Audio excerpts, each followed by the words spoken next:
कामाचा माणूस कायमचा आपल्यातून निघून गेला.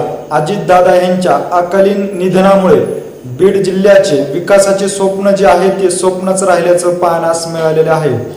राजकारणातील धुरंधर, शब्दाला जागणारा, शिस्तप्रिय नेता म्हणून अजितदादा यांच्याकडे पाहिले जात होते. हेच अजितदादा मुंबईवरून बारामती ह्या ठिकाणी जिल्हा परिषद आणि पंचायत समितीच्या निवडणुकीच्या प्रचाराच्या अनुषंगाने जाहीर सभेसाठी येत असताना बारामती या ठिकाणी त्यांच्या विमान अपघातामध्ये अत्यंत दुर्दैवी मृत्यू झाल्याची घटना घडल्याने ह्याचा सर्वाधिक जो फटका आहे तो महाराष्ट्र राज्याला बसल्याचं आपल्याला पाहण्यास मिळत आहे. कारण जर पाहिलं तर महाराष्ट्राच्या राजकारणातील धुरंधर नेता म्हणून अजितदादा यांच्याकडे पाहिलं जात होते.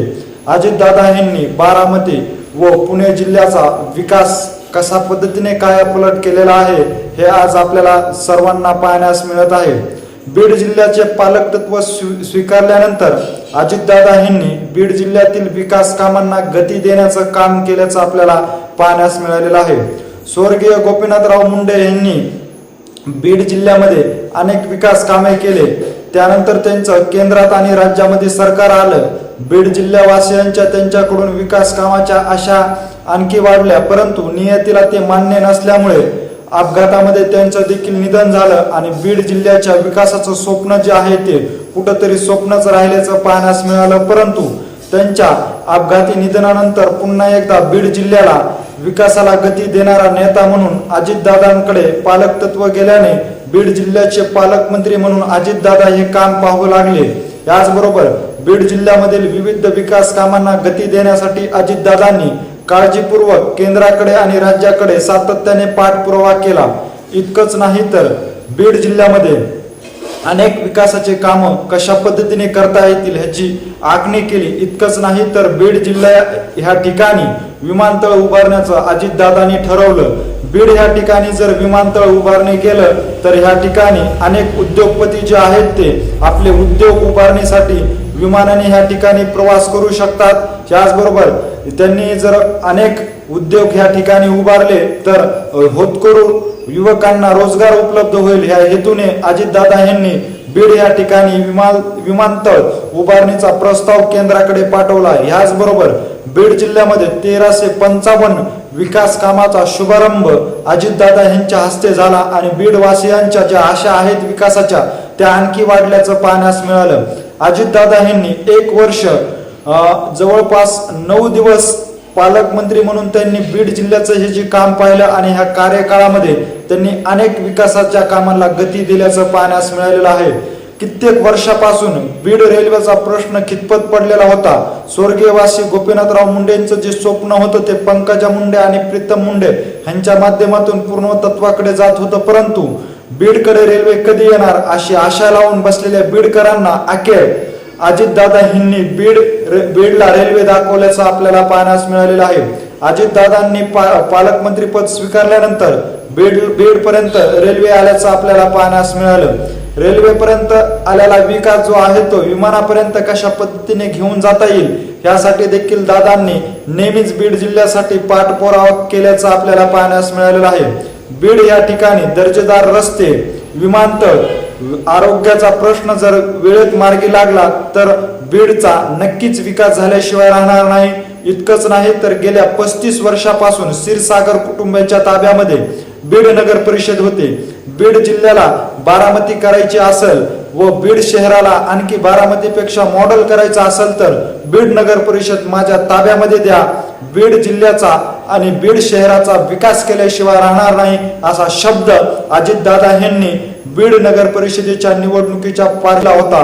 परंतु त्यानंतर 35 वर्षानंतर अजितदादा यांच्या गटाकडे बीड नगर परिषद आली आणि बीड नगर परिषद येताच दादांनी दिलेला शब्द पूर्णत्वाकडे नेल्याचं आपल्याला पाहण्यास मिळालेलं आहे.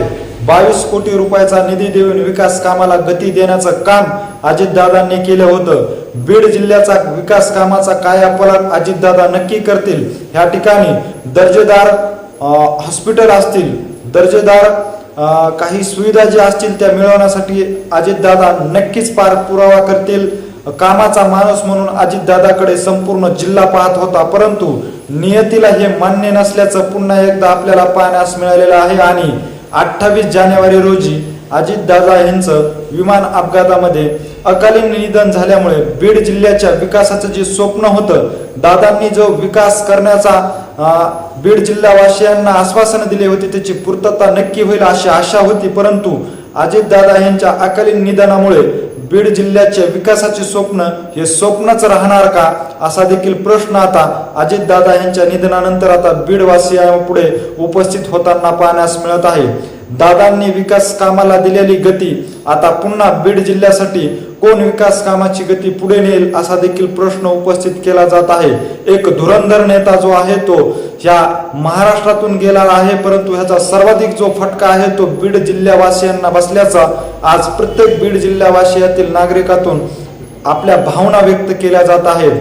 अजितदादा सारखा कामाचा माणूस जो आहे तो गेल्याने आज बीड जिल्ह्याचं खूप मोठं नुकसान झालं असल्याचे देखील भावना यावेळी व्यक्त केल्या जात आहेत। स्वर्गवासी गोपीनाथराव मुंडे यांनी बीड जिल्ह्यांना विकासाची गती दिली, परंतु त्यावेळेस देखील नियतीला ते मान्य नसल्यामुळे त्यांचे देखील अपघातात निधन झाले। याचबरोबर कुठेतरी बीड जिल्ह्यावासियांना विकास कामासाठी गती देणारा नेता आणि पालकत्व स्वीकारणारा पालकमंत्री मिळाला होता, परंतु तो देखील नियतीला मान्य नसल्यामुळे अजितदादा यांचं विमान अपघातामध्ये मृत्यू झाल्याने बीड जिल्ह्याचे विकासाचं जे स्वप्न आहे ते स्वप्नच राहणार असल्याचा प्रश्न आता प्रत्येक बीड जिल्हावासियापुढे उपस्थित राहत आहे। अजितदादा यांच्या अकाली निधनामुळे राज्यालाच खूप मोठा फटका बसलेला आहे, याचबरोबर त्यापेक्षाही अधिक फटका जो आहे तो बीड जिल्ह्यातील जनतेला बसलेला आहे, कारण बीड जिल्ह्यातील जनतेला अजितदादाकडून विकास कामाच्या खूप मोठ्या आशा होत्या आणि दादांनी दिलेला जो शब्द होता तो दादा देखील वेळेवर पूर्ण करीत असल्याचं पाहण्यास मिळत होते। 1 वर्ष अजितदादा यांच्याकडे बीड जिल्ह्याचं पालकमंत्री पद असताना दादांनी या ठिकाणचा कायदा सुव्यवस्थेचा प्रश्न असेल, याचबरोबर आरोग्याचा प्रश्न असेल, याचबरोबर छोटे मोठे कुठलेही सर्वसामान्य व्यक्तीचे प्रश्न असतील ते मार्गी लावण्याचा काम दादांनी लक्ष देऊन ते पूर्णत्वाकडे नेल्याचं पाहण्यास मिळालेलं आहे। इतकंच नाही तर गेल्या अनेक वर्षापासून बीड जिल्ह्यातील एका शाळेचा प्रश्न खितपत पडत होता। त्या शाळेच्या प्रश्नासाठी 15 लाखाच्या निधीची अपेक्षा होती, परंतु दादांनी त्या शाळेच्या दुरुस्तीसाठी तब्बल 30 लाखाचा निधी मंजूर केल्याचं देखील आपल्याला पाहण्यास मिळालेलं आहे। त्यामुळे बीड जिल्ह्यावासियांचे दादाकडून आणखी काही विकास कामाचे आशा अपेक्षा वरचीवर वाढत होत्या। नगर परिषद दादांच्या ताब्यामध्ये दिल्यानंतर दादांनी त्या ठिकाणी बीड शहराचा कायापलट करण्याचं देखील चालू केलं होतं, परंतु नियतीला कुठेतरी ते मान्य नसल्यामुळे आता विकास कामाचा जो गतीचा रथ आहे तो आता ह्या ठिकाणी थांबला आहे। दादांचं अकाली निधन होणं हे बीड जिल्ह्यासाठी खूप मोठं दुर्दैवी बाब मानली जात आहे। आज बीड जिल्ह्यातील जनतेला देखील खूप मोठा दुःख झालेला आहे।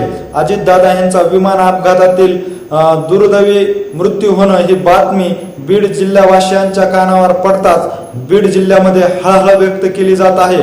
कामाचा माणूस जो आहे तो गेल्याने आज बीड जिल्हा पुन्हा एकदा पोरका झाल्याचं देखील बोललं जात आहे, कारण स्वर्गवासी गोपीनाथराव मुंडे यांचं अकाली अपघातात निधन झालं त्यावेळेस देखील बीड जिल्हा जो आहे तो पोरका झाल्याचं आपल्याला पाहण्यास मिळालेलं आहे।